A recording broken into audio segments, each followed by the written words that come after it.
No need to look any further, you chose the right station.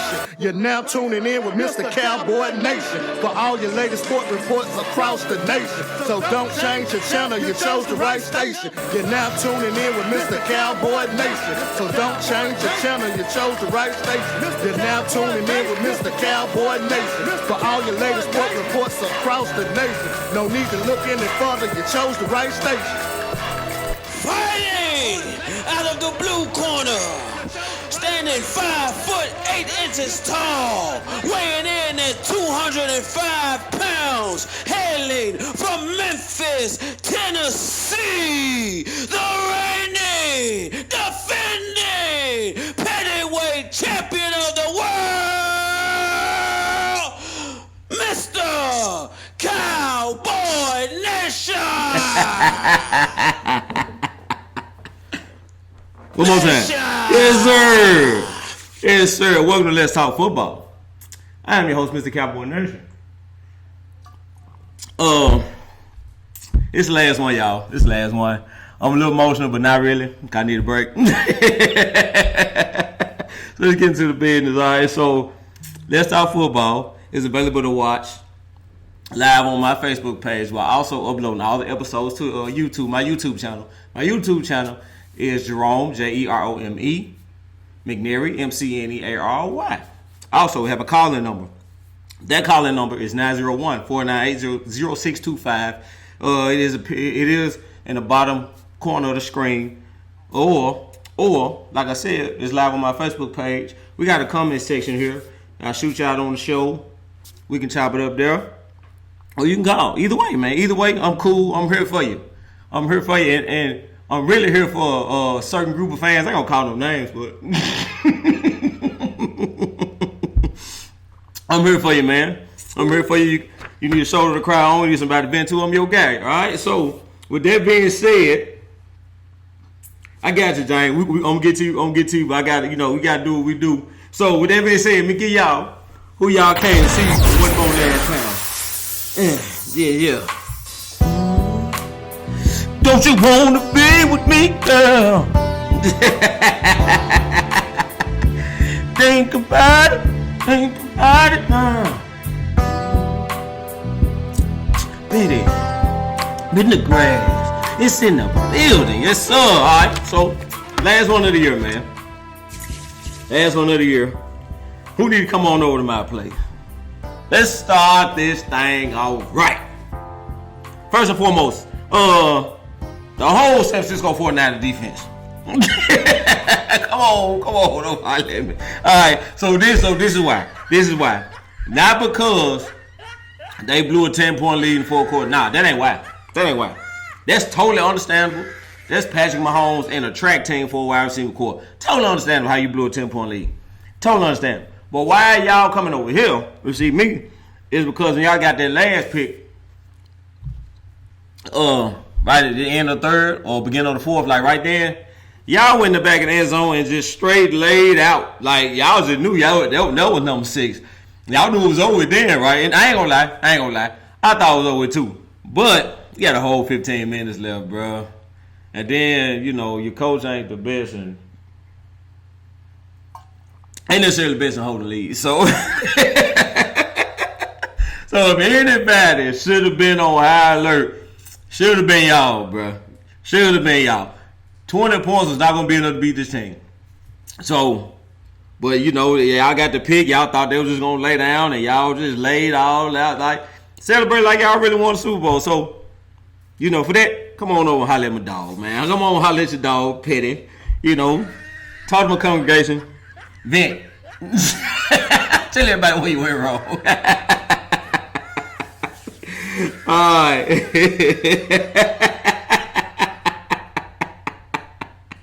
Oh man, boys in his own flexing, man. Alright, next. I got porn star Jimmy. AKA Jimmy G. Now, San Fran. I told y'all all year that this guy, Jimmy G, was y'all weak link. I told y'all, I said, this dude gonna screw y'all. And when I saw the Packers, when y'all beat the brakes out the Packers the first time, I said, dude, the defense ain't one, run game ain't one, but that quarterback, not with him, y'all ain't. Not with him, y'all ain't.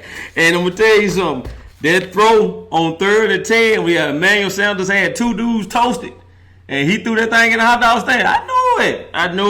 And I'm gonna get into that. A little later. That's probably gonna be my first topic. I'm gonna talk about Jimmy G, and then I'm gonna get to the other topic. But I'm gonna tell y'all, I'm gonna explain to y'all why I was saying what I was saying about Jimmy G.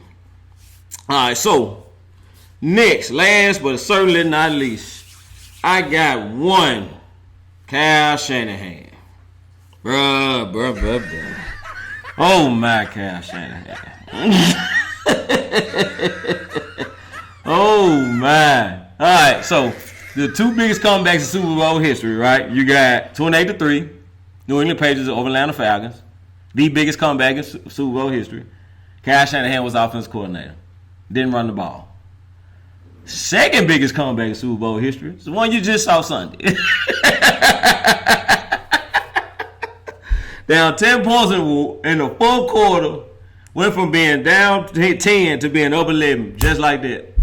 Because Kyle Shanahan didn't want to run the ball. And it ain't all Kyle Shanahan's fault, but his name on both of these, though. You see this? Sir, this is becoming a pattern. So, Kyle, come on over here. And try not to choke, man. Don't eat nothing on the way down talking to folks. Because you have a tendency of choking, sir. Alright, so we're gonna take a break out. We're gonna take a break out there. Talk about one of our sponsors, man. It's fun. It's exciting. It's perfect for your next event. With the latest in photo booth technology, you can post photos, boomerangs, GIFs, and film strips directly to your social media sites or just email them to yourself. The Eclipse Photo Booth by SnapX Photography.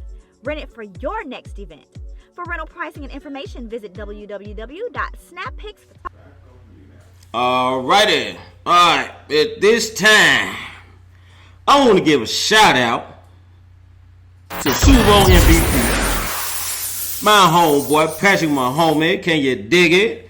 And want me to keep it 100. The guy who I think really should have got Super Bowl MVP, Damien Williams, that's a running back. To me, he should have got the MVP because without Damien Williams, San Fran run off. Damien Williams kept him close until Mahomes can pull it off, but the running back kept him in the game. But you know how it go. Running backs get no love, right? So why am I shooting these people out?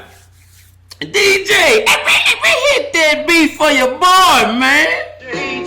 Yeah. You can't see my eyes unless my head is bent. You dig? See what they doing right here. My fault. Alright, so. Ain't no more games to bet on, right? Ain't no more games to bet on. Ain't no more games for me to pick. It's all over. But my good buddy Mike Miles, I guess you want to say a farewell because ain't nothing for him to bet on. So, let's go to the phone. See what my guy Mike Miles got, man. What's up, Cowboy Ron? I lost on the big game, man, because I didn't listen to you and went against the grain. But check this out. I thought the 49ers would win, but I don't know. I guess they saw their twin. And, man, they was up ahead, and they got a pick.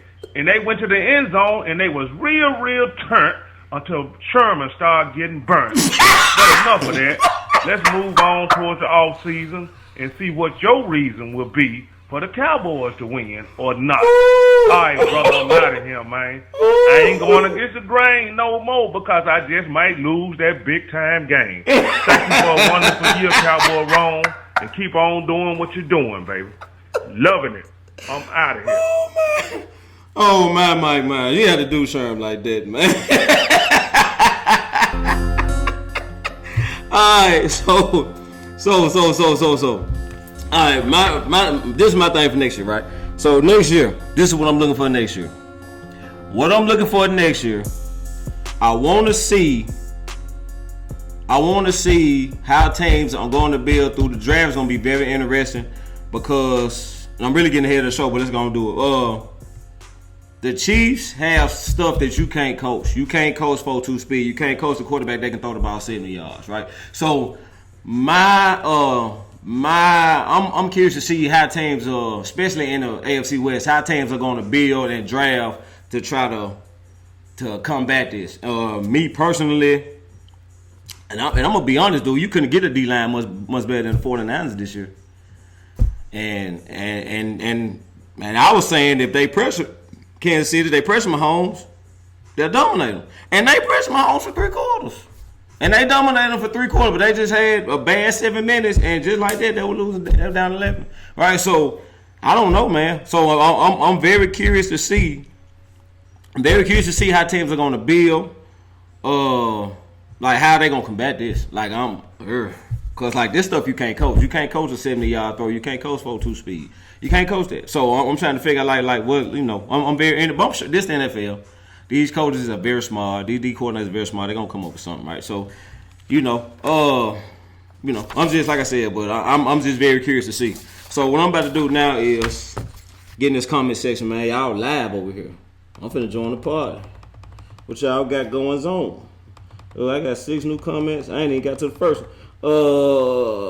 My boy James Ellis, I need to keep it going through free agency in the draft.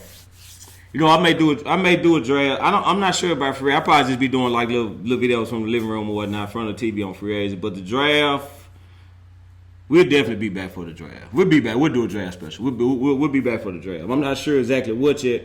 I'm excited about next season though, man, because we got some. Boy, we got some stuff coming. You hear me? Y'all not gonna miss next season. Don't forget about Kyle Shanahan. I had to. Kyle had to come see me.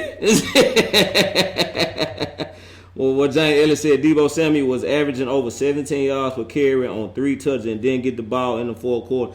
I'm trying to figure out when James, was you saying that when y'all got that last pick, at the end of the 3rd, beginning of the 4th, up in that area. Troy Aikman said flat out, Kyle Shanahan finna run the ball down there, throw, and right on cue, he went play action pass. I'm like, what this dude doing, man? I'm like, you ain't learned nothing from the Atlanta Super Bowl, right? Dude, there is no way. And then it's clear you've already showed everybody you don't trust Jimmy G. He threw the ball 8 times in the NFC Championship game. He threw the ball 8 times, dude. You don't trust him. So why being up 10, why you passing it? Why you passing? Why you passing? And then and especially with the offense that's coming back on the field, they can score points like why are you passing the ball? I didn't. But to be honest, even though Kyle Shanahan got pass happy, which I don't agree with a 10-point lead in the 4th quarter, Kyle Shanahan called some good plays. He called some good plays. And I was looking at NFL Live today, and the boy Hasselbeck, he broke down like a stretch. It was like 2 or 3 good play, 2 or 3. It was 2 good play calls back to back. Both of them was incomplete, but Jimmy G had Kittle for a huge play. Huge. He was in single coverage. It was like a trail route. Like one guy broke in and Kittle kind of trailed there behind him, and Kittle beat his man with nobody in front of him. So, and I'm talking about easy little maybe 3-4 yard throw. If Kittle can break that tackle, Kittle gone for 40 yards easy if he don't score, because Kittle got jets. You see what I'm saying? So the plays were there to be had. The quarterback just didn't execute. And it goes back to what I said. I told y'all he was gonna screw y'all. And let me get into that. Let me tell y'all why. I was saying Jimmy G gonna screw y'all all year long. And y'all had a great year. Great year. But this movie looked very familiar to me. And I'm gonna tell you why. Right, so when New England Patriots drafted Jimmy Garoppolo, they compared Jimmy Garoppolo to Tony Romo. Right? I see exactly why. They hit that nail dead on the head, buddy. They hit that dead. If that ain't a young Tony Romo, I pay you. And the reason I'm saying that is he pulls you in, right? Like he shows flashes of greatness. And you be like, man, this dude can really, he got it, he yada, yada, yada, yada. But when it really counted the most, like young Tony Romo, when it really counted the most, he'll screw you. He'll screw you, dude. I rooted for Tony Romo his whole career. Them first 6 years, oh my God, he'll break your heart, dude. Like and like he'll literally have a game where he threw 5 picks and still find a way to win, and then he'll throw for 500 yards and throw the 1 pick to lose the game. If that ain't Jimmy G, I think it's Jimmy G. I'm talking about the same guy. And I was looking at him. I said, dude, that's the young Tony Romo. I said, he gonna screw them. It's just a matter of time. And I know we give Shanahan a lot of flack, but Shanahan did a great job of hiding him. Shanahan knew he had in his quarterback. Shanahan did a great job of hiding him. But the thing is, with the Chiefs, dude, you gonna have to throw that ball. You're going to have to throw that ball sooner or later. And like this here, if you want to win a Super Bowl in this league, your quarterback is going to have to make a couple of throws when it matters the most. I don't care what kind of scheme you run. I don't care how much you run it. Your quarterback is going to have to make a couple of throws when it matters the most. Do you understand what I'm saying? Like you look at Trent Dilfer and like the guys who won with the lights out defenses, like 2000 Ravens, Peyton Manning. When that defense carried him to the Super Bowl, Peyton Manning and Trent Dilfer, they made throws when it mattered the most. Now, were they just lighting people up for 3 from no. Peyton Manning was trash that last Super Bowl. He was utter garbage. But he made throws. He didn't lose the game. He made throws when he needed to. You see what I'm saying? And I had zero faith in Jimmy Baby do that. And especially if Mahomes. And look, the Kansas City Chiefs are the Golden State Warriors of the NFL, right? So you can have them down. You can have a great game plan for them. But if you play sloppy 4 or 5 minutes, you lose them. They'll score 20. They'll score 21, 28 on you just like that. You get sloppy for a couple of minutes, and here comes 28 points. You know what I mean? Ask Houston. Ask Houston about it. Right, so all right, I got another comment. My boy James said, I think he got past it because Jimmy G actually played an excellent game until the middle or the fourth. Yeah, that's what I'm saying. Jimmy G was playing. He was playing a decent game, right? But you up 10 points, bro. You up 10 points, and that's Patrick Mahomes over there. You need to keep that dude on the sideline. Cause look, we know we done seen them. They done it every game in the postseason. You need to keep that dude on the sideline. You see what I'm saying? If San Francisco run the ball and take 3-4 minutes off the clock and punt it, it's awfully hard for Kansas City to score 21 points that fast. It really is. You see what I'm saying? So I don't know. I'm sorry. You could call me conservative. I know my quarterback playing good. But he got me in a position to run the clock out, and that's what I'm going to do. Especially with that guy on the sideline over there. I need him over there. Because Patrick Mahomes can't throw no touchdowns on the sideline. He can't. So, and like I said, Troy Aikman said on cue, well, I know Kyle Shanahan finna run the ball straight down their throat. Right on cue, he passed. Confused everybody. Nobody knew what the hell was going on, right? So, all right. Let's see what I got on here. All right. So, Chiefs Dynasty. Question that came up on like ESPN and all that. Is this the beginning of a dynasty? No. I'm gonna have to say no. Simply because I feel like Lamar Jackson is going to get better in the offseason. Matter of fact, I'm not a gambling man. I'm willing to bet money Lamar Jackson is going to improve himself this offseason. And if he does what I think he gonna do, which is working on getting his footwork right in the pocket, like resetting, setting up, getting the ball out quick, accurate. If he get that down, if he gets a little bit better from the pocket, the Baltimore Ravens gonna be hell to deal with. I'm talking about for anybody, you know. So I'm not gonna just say this is a dynasty. Now, are they explosive team? Yes, because if you've been watching me in the preseason, all year. I said in the preseason, my preseason pick for the Super Bowl was Cowboys Chiefs, and I was gonna pick the I picked the Cowboys because I'm a Cowboys fan. But was I 100%? Like if they had it came true, I gonna be 100%. We're gonna beat the Chiefs? No. I was terrified of the Chiefs, and you see why? Like, dude, this off like this quarterback and these receivers. Oh my God. So, but I think somebody gonna come up with something, and that's another reason why I'm hoping we go to a 3-4. We need to. It's gonna be somebody with 3-4 that can, play with him at the line of scrimmage, keep him from reading the defense. And another thing that they did, and I remember I told y'all that Andy Reid was gonna come up with a way to neutralize the defense. They could not block Nick Bosa. Like, Nick Bosa was wreaking havoc. So what they started doing was rolling Patrick Mahomes away from Nick Bosa. And that's where you saw, like, that big third and, not the third 15 came from the pocket. But he came, you saw him rolling out toward the other way, away from Nick Bosa.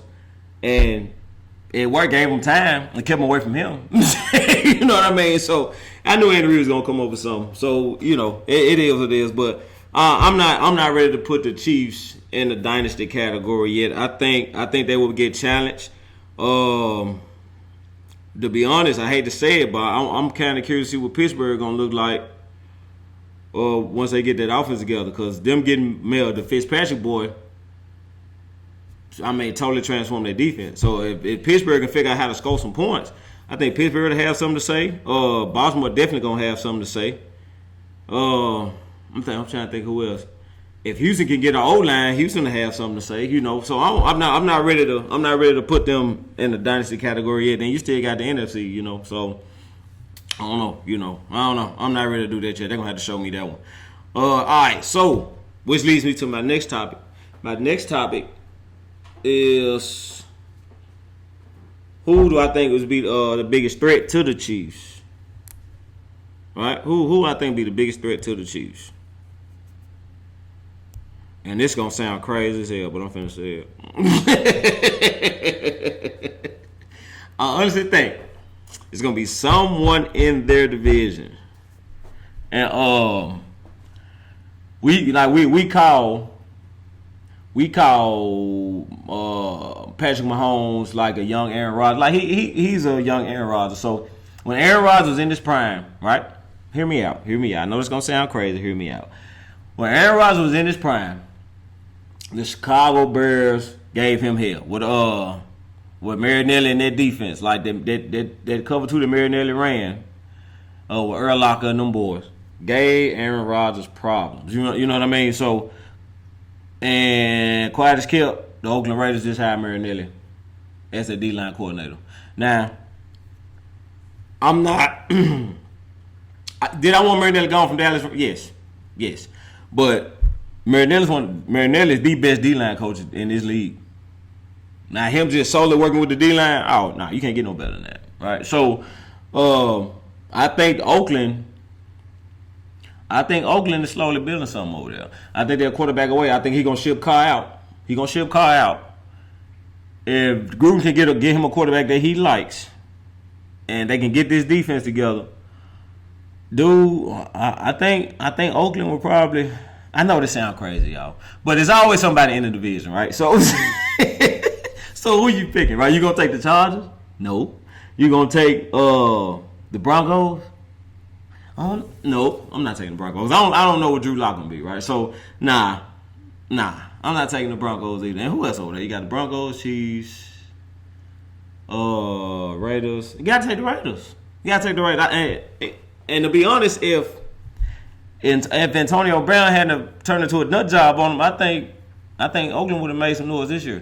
So I don't know. I think to me the biggest threat, to me your biggest threat always comes from your division because they play you twice a year. They're more familiar with you than anybody. So in the division, I think Oakland will give them the most problems in the division. When not next year, when Marinelli gets his stamp on the D line, that Marinelli can get them boys out to the quarterback like he normally does next year. I think Oakland will be hell for him next year. But just overall, in the overall grand scheme of things, I'm gonna have to go with Baltimore. I think Baltimore will be I think it's gonna be between Baltimore and Kansas City for years to come, like in the AFC Championship game. I think that's what it's gonna end up being, right? So, that's what I made on that. All right, so get to my last topic. Y'all quiet, man. Y'all sad like me because it's finna be over.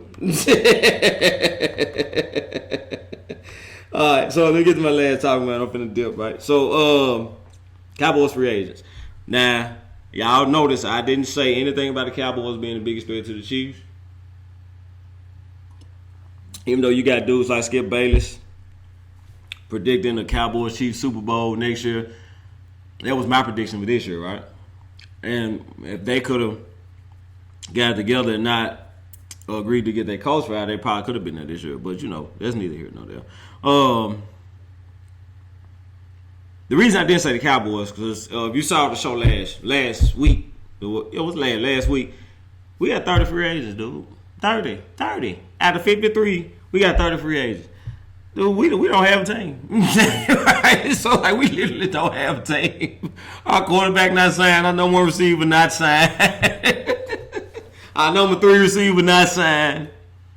So we don't have a team, dude. So, nah, I got to see, I got to see what they're gonna do with this team before I can put in and hang any type of expectations on you know what I mean. So also, let's go here. Dak Prescott fired a warning shot at Jerry Jones. Right? Told a reporter that and it's looking like he gonna get franchised, and I'm getting to the numbers and all that, right? So Dak basically said, if I'm franchised, I won't be working out anywhere near the star, and you make sure you print that in your story. So basically, letting Jerry Jones know I ain't gonna do like Zeke, I ain't gonna be no surprise holdout. I'm letting you know now, you franchise me, I ain't coming. I'm all for a man getting his money, right? But from what I'm hearing, Dak Prescott has come down from the 40. I told y'all he wanted 40. So from what I'm hearing, he's coming down. He came down off the 40, and he's at 37. From what I've heard from the Cowboys side, they have a deal on the table for 34 right now. Right? So you gonna hold out for $3 million a year. Wow. And then you had, who was that? The Indianapolis Colts. Indianapolis Colts said they got $35 million contract a year for Dak right now. If we want to let Dak walk, they got $35 million a year for him right now. Now,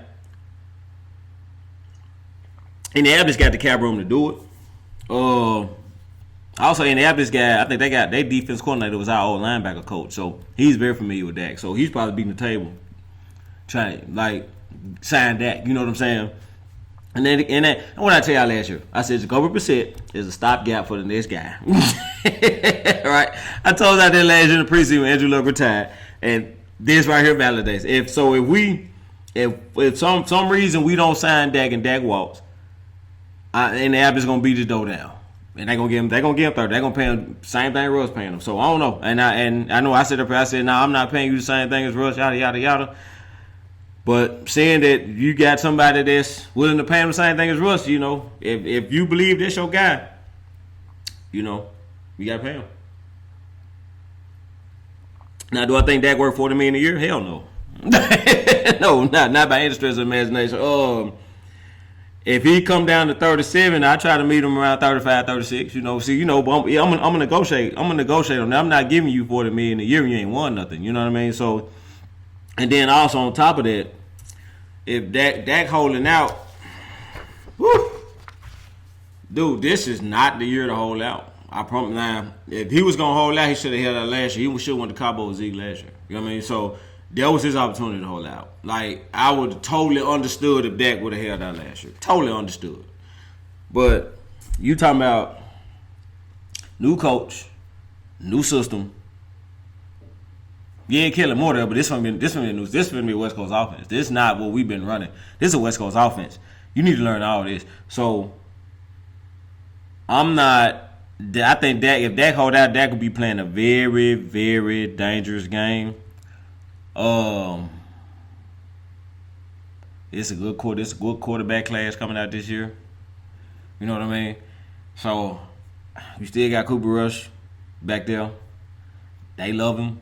You know what I mean? Like I don't know what any one of them gonna look like in the West Coast. I think both of them will thrive. Both of them, you know, I think Dak will thrive because West Coast offense is more geared towards what he does best. You know, with like the short intermediate passes.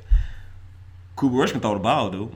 Now is Cooper Rush the playmaker and the leader Dak is? No, he's nowhere near Dak as far as intangibles. But Cooper can throw the ball. Cooper can play. You know what I mean? So. And you gonna let this dude get a leg up when you learn a new offense? And he gonna be cheaper? And they love him? I don't know about that. You know what I mean? So I think if the time for him to hold out would have been last year, you know. But I honestly think if Dak hold out this year, I think he playing a dangerous game, especially when they got a contract for $34 million a year on the table. It's different now. If they were low ball at Dak, 24, 25, okay, hold out. But dude, they offering you more than Carson Wentz, the dude that beat you last year with half a team, did not get the playoffs. They got a contract on the table. I'm paying you more than him right now, and he beat you with half a team. He beat you with his second string team to not get the playoffs last year. I mean, so I don't feel like they lowballing the Dak. I'm 34, 35 a year. I think that's fair. You know what I mean? So I don't know. That's just how I feel about that, man. So. Let me put this out here. So the reason Dak and his agent is asking for such a high number is because they anticipating the salary cap going up, right? So they saying the cap can go from, I think it's like 190, 180 something right now. It can go anywhere from, it's gonna go from there. They say it can possibly go up to like over 200,000, 200 million a year. 210 maybe, you know. So that's a big jump. So with that, like if the cap is over 200 million, then this 37 is not a bad number, right? So that's why that's where the agent is coming from. That's where Dak is coming from. That's why they threw the 40 million out there. So and we looking at it like, dude, are you crazy? But they anticipating the cap to take a big jump, right? So from their standpoint, they like, dude, the cap about to go up. This not gonna break you. And I'm not so sure about that. Even if the cap does jump up, and I'm gonna tell you like this here. You look at all the guys with the big cap hits. You look at Aaron Rodgers, Matt Ryan, Russell Wilson. You see what I'm saying? All these guys the big cap hits. Why you think the Patriots was in every other Super Bowl? Because Tom Brady was getting paid $20-something million a year. He allowed the New England Patriots to build a team around him because he wasn't hogging up all the cap. And that's why Green Bay Packers only got one Super Bowl, because you got a guy in Aaron Rodgers who ain't taking no pay cut. He want all his money. Pay him, you know. So and when you pay a guy like that, you can't get him no help. And your chances of reaching NFC Championship games, the Super Bowl, go down. They go down after that. Because you need a team. This is like, look. The Kansas City Chiefs were the better team. They were the best team this year. Their quarterback's on the rookie deal. I think, like far as the cap hits, I think Patrick Mahomes cap hit amongst quarterbacks. Not amongst quarterbacks, amongst players. Period. It's like 300 or something. Like, like his cap hit is like ranked 343rd. It's some crazy number like that. Like his cap number is way low. That's why you got all these track star receivers. They was able to go get Suggs and Frank Clark, and you see what I'm saying? Because they had the cap space to do it, right? Now, and that's another thing why I'm not ready to put the Chiefs in the dynasty, because Mahomes finna break the bank. Now, Mahomes finna get $40 million a year, probably more. You know what I mean? So when that happens, you finna see the team around him, the talent around him drop. It's going to be harder for them to advance. And it's going to be, and I'm going to tell you what it's going to be. It's going to be some team with a young quarterback playing on a rookie deal, a lot of cap space. They're going to better put help around them, and they're going to come knock them off. Right? So, and that's another reason why I'm leaning towards Baltimore. You know, I think Baltimore going to make a run at it before they have to pay Lamar. Right? And Lamar going to break the bank, too. So, yeah, but that's, man, y'all quiet tonight. But that's it for me, man. I appreciate all y'all putting up with me all year. I said I wasn't gonna cry. I said I wasn't gonna cry. I said I wasn't gonna cry. Hey, I'll get the lighters up for me. It's it, man. I enjoyed y'all. It's been real. Oh my God. I can't believe it's over with already. Alright, so that's it for me, man. Wow, check this out. Alright, so I know this football show, right? But check this out. Breaking news, right? The Miami Heat just got Andre Iguodala from the Grizzlies. And they're going to sign him to a 2-year, $30 million contract. So, bye, Iggy. Bye. Get out. Bye. So, that's it for me, man. I'm going to get up with y'all. We will do a draft special. I will keep y'all posted. Keep y'all in the loop. I want to thank y'all for sharing the videos, commenting. Y'all that called in, you know, to watch part. I want to appreciate all that, man. But this it. I got to roll. Next season, those of y'all who was rocking with me at the kitchen table, Ric Flair, did you see that moment? Film breakdown, we bringing all that back, man. We going to be live. Do you hear me? My boy JP. What up, JP? They need to follow. Lamar finna get that guap, bro. Lamar finna break the bank. But you know, he under that rookie contract. They're gonna play it cheap right now. But Lamar gonna get paid. All right, so that's it for me, y'all. Until the draft. Mr. Cowboy Nation is challenging you not to be good, but to be great.